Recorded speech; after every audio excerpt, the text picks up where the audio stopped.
That's why when you have your precious time, it should be precious time.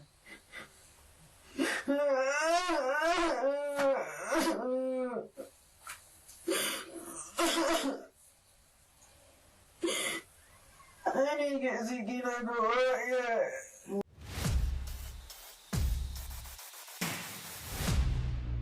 We are losing our kids to the system far too much. Now, in light of the Carmelo Anthony situation that's going on, the black on black crime that's going on, the shootings and all that stuff, we need people to start speaking up, because enough is enough.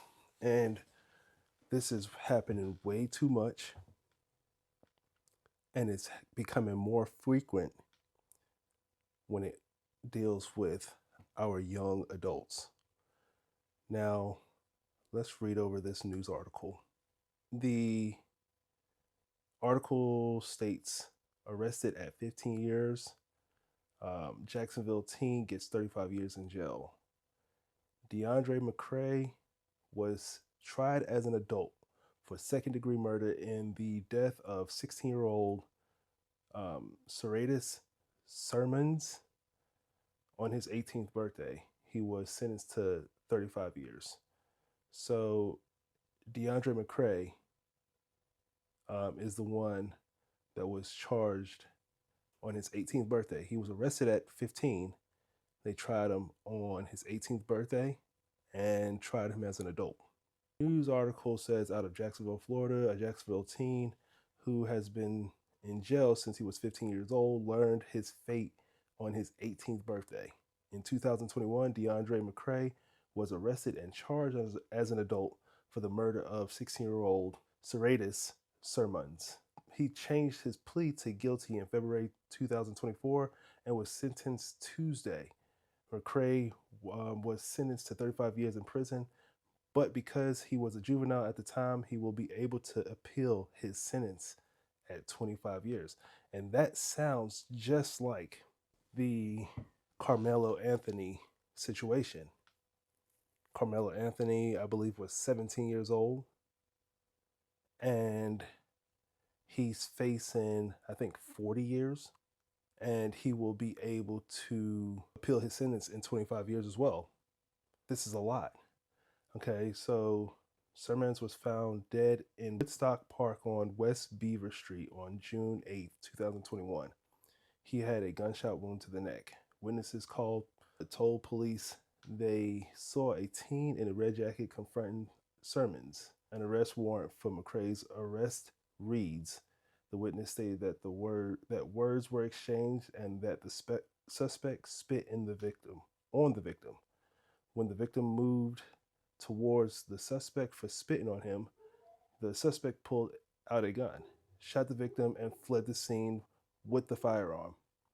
Other witnesses told police they were with McCray, but left when the argument began.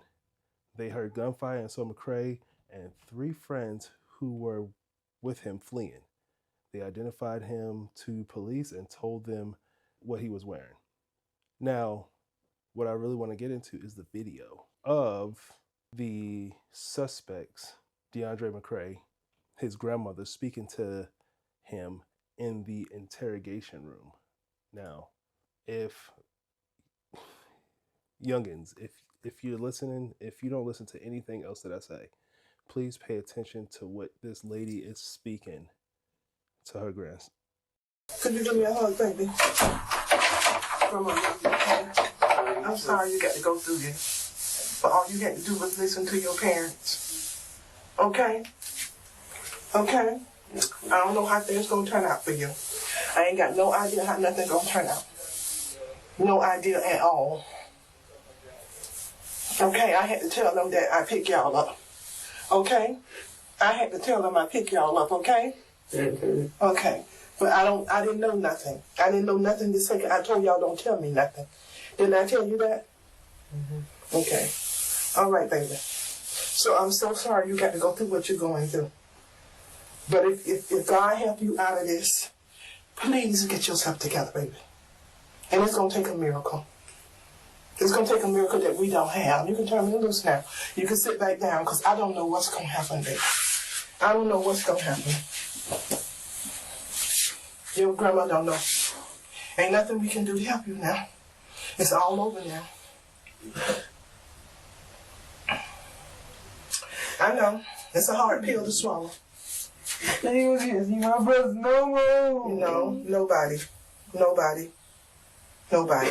We all, especially black children, we all have that grandma that tries to steer us in the right direction, that'll take that whip or that branch off the tree and go to town on you to make you and steer you in the right direction. And some of us we listen, some of us we don't.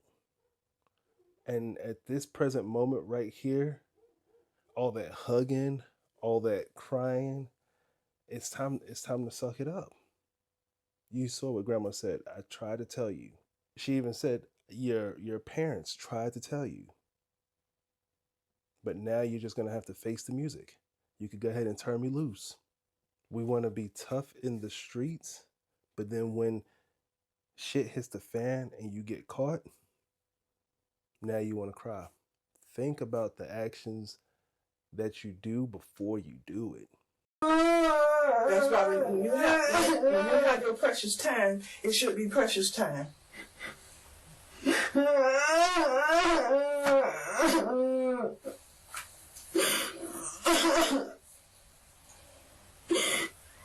I didn't get to get that girl yet.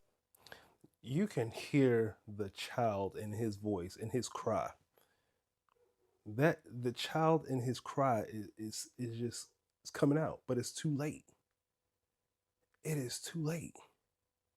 Andre, you have to mind your company that you keep.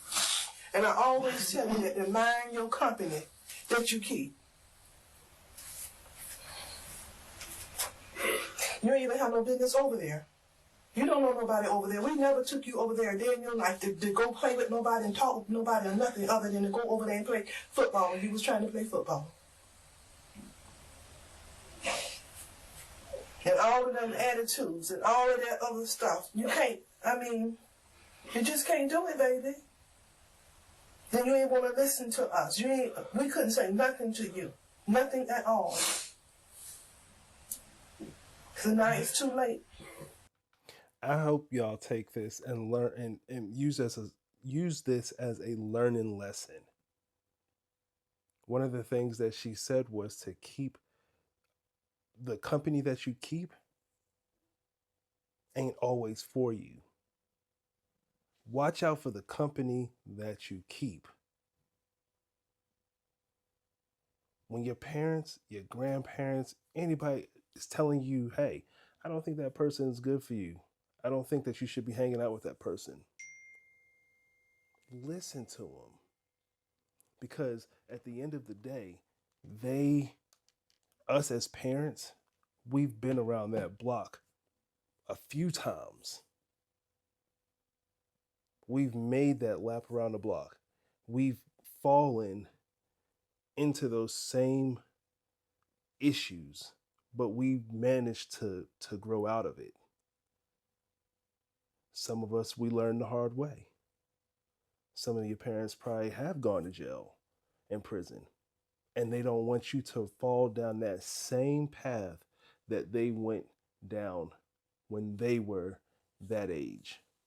So take this as a learning lesson, because as we can see, Carmela Anthony being tried as an adult. This young man, they waited for him, stuck his behind in jail or juvenile detention for 3 years, tried him as an adult.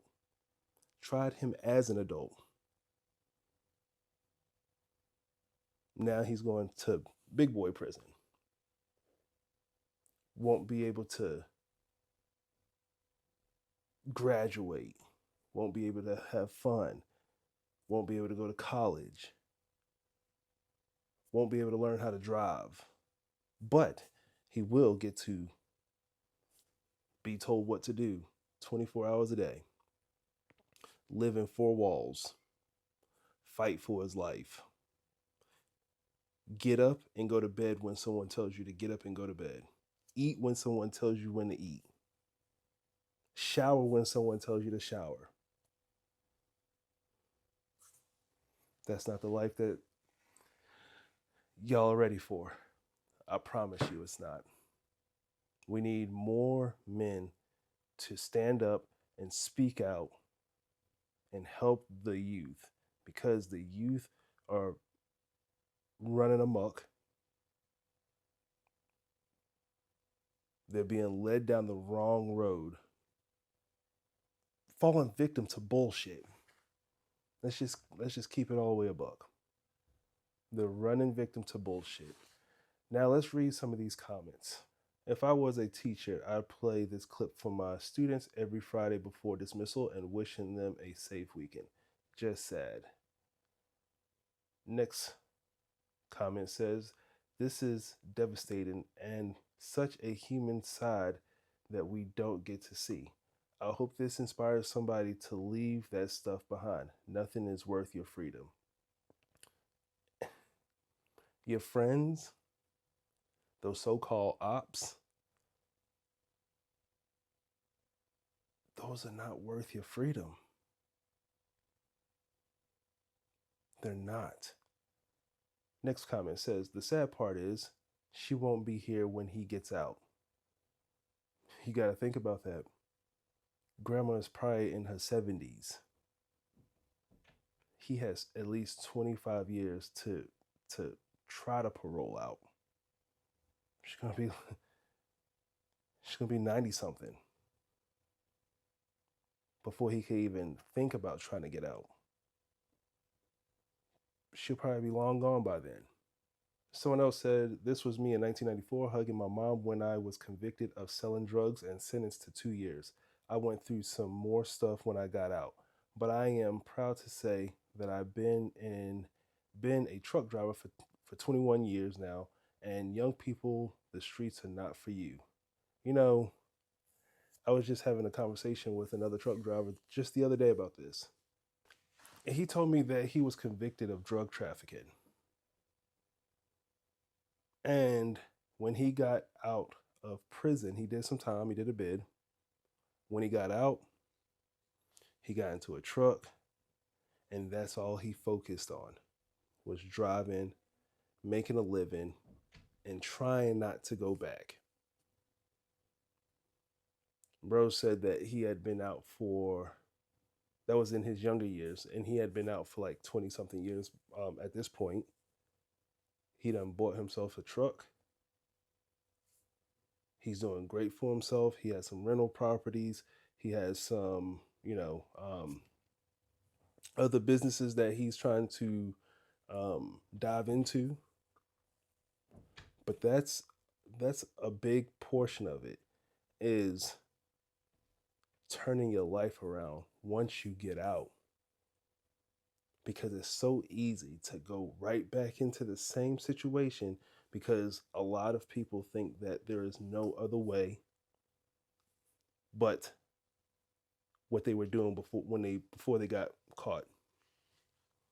There's more ways than just that. Next comment says something about them black queens that will make you fold, humble you. Granny kept it real. And yes, it made him fold, but it didn't make him fold soon enough. Because youngin probably thought that he knew it all. He probably thought that he didn't have to listen to what mom, dad, and grandma had to say, and did what he wanted to do anyways. But if you're listening to this, I tell you, listen to your parents. Stop trying to rush your life. Stay that young child. Get your education. Get yourself a trade. Go to college. Do something with yourself. And stop turning to these damn streets. I'm just going to leave it right there. This is a lot. If you've ever been in some type of situation like this, it doesn't have to be this bad, right? Leave in the comments. Maybe someone that is going through what you have gone through may see that and it may turn their life around. Let me know what you think about this in the comments, and we will holla at y'all later. Peace.